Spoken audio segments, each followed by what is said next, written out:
Hi dancers, welcome back to my channel. I'm Julie and I'm the owner of Broche Ballet Studios, an adult ballet studio here in Denver, Colorado.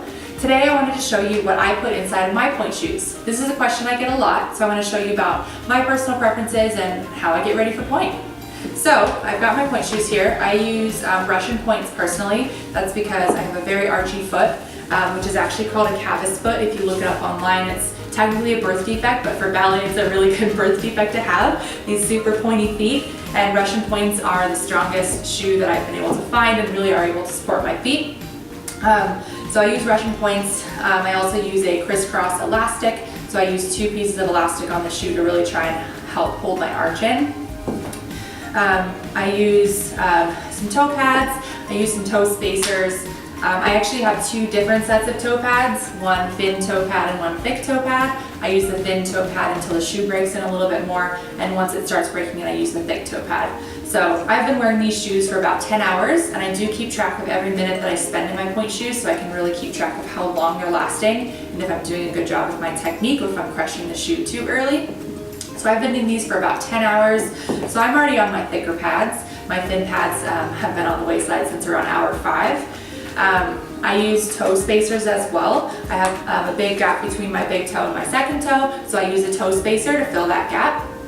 I keep them in a little container with baby powder so they can stay dry between my pointe shoe classes, between my pointe classes.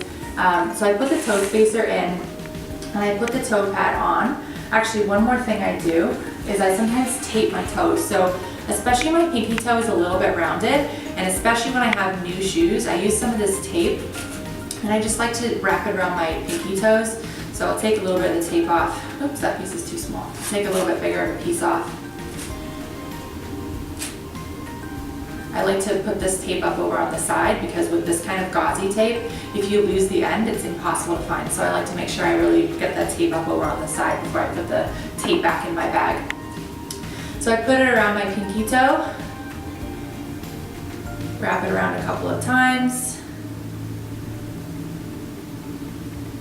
What I want to do is make sure it's not too tight because I'm actually going to just almost wind it up in a sec. So I'm actually going to take it and twist in the direction that I taped it to really help solidify it and kind of tape the tape to itself and keep that toe nice and taped. So next I put the spacer in, I put the pad in. If I'm not wearing tights, then I like to wear these little socks that go inside my shoes just because I like a little bit of extra fabric between me and the pointe shoes. I also use some spray deodorant on my feet beforehand as well to keep my shoes a little bit more dry. They tend to get a little bit wet. Then when I put my pointe shoes on, I start by opening up the elastic and I put my foot in. I'm only really thinking about the box at this point. I just get the box all situated, make sure it's on perfectly straight, so I'm really looking down my knee at my toe to make sure I put it on straight. Then I pull the elastics up, then I reach around the back to grab the heel of the shoe and I pull it up. Then readjust the elastics, make sure I tuck in my little elastic here. When it comes to the ribbons, I do left over the right, pull it tight. At this point I've got my foot flexed because I prefer to have the ribbons be comfortable when I'm standing with my feet flat as opposed to when they're up on pointe, in which case they can actually be a little bit too tight for me when I stand flat. So I have my foot flexed, I pull that ribbon tight, I crisscross it over in the back, change hands, which hand is holding which part of the ribbon. I do that one more time, and then I'm going to tie a little knot. I only do one of them bow tied, so I do one bow tie, the other one just straight through. Then I collect all these pieces together, I roll them up. Whoops, I roll them all up, and then I stick them under that little ankle nub, the same place that we would use for the tennis ball releve exercise in my other video. If you check that one out, that same little ankle nub is useful for the pointe shoe ribbons as well. So that's how I put on my pointe shoes and everything I use inside of them.